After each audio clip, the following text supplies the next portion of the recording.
Hello everyone, BK 15 classes में स्वागत है आप लोगों का।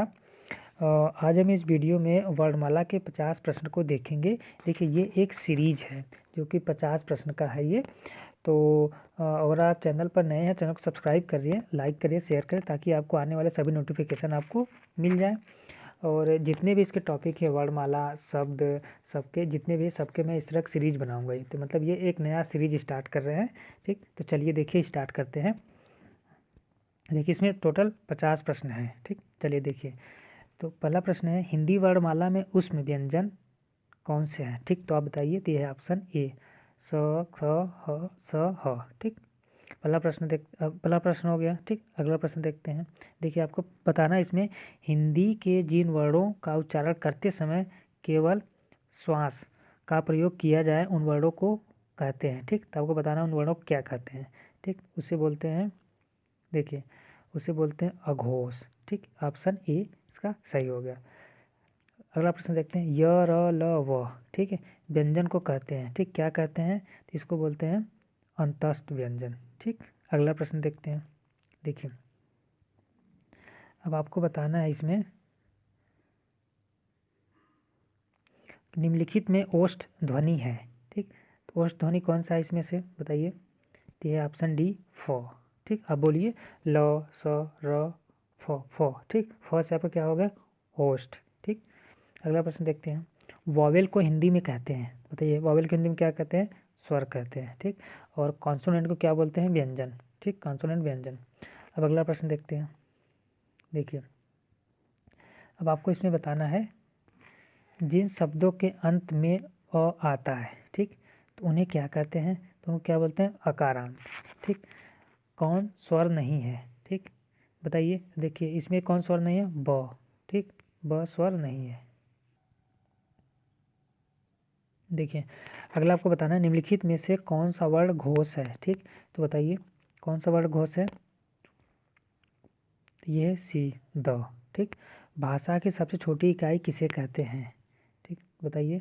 तो क्या है? वर्ड। भाषा की सबसे छोटी इकाई क्या होती है? वर्ड। ठीक, अगला प्रश्न देखते हैं। देखिए,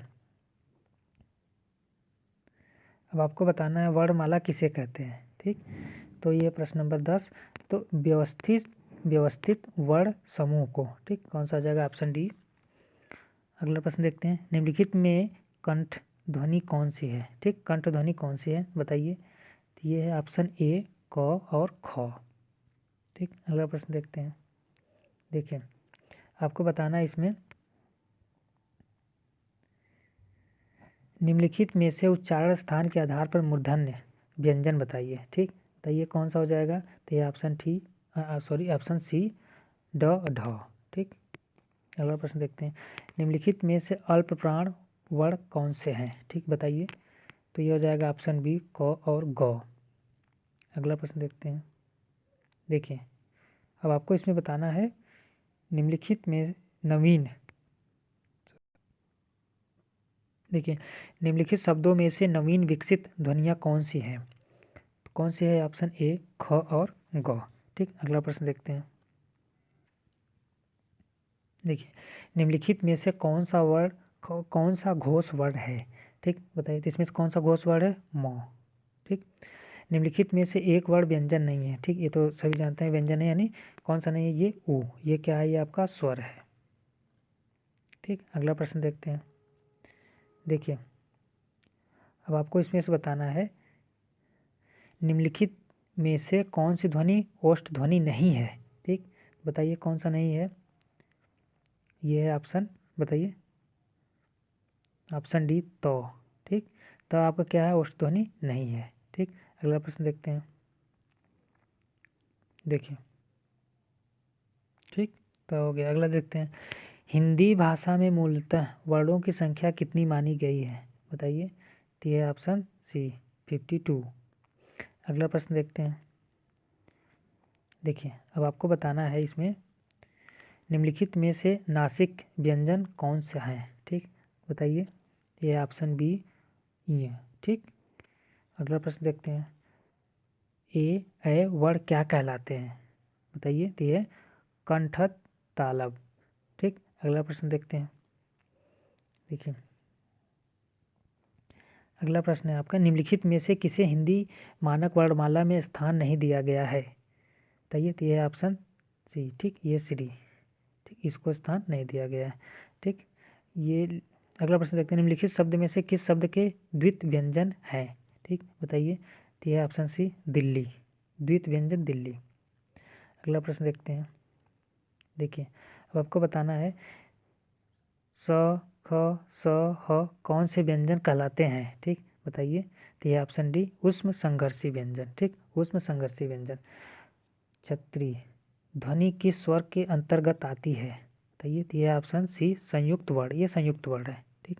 अगला प्रश्न देखते हैं, देखिए अब आपको बताना है हिंदी शब्द कोश में छत्री का क्रम किस वर्ण के बाद आता है? बताइए।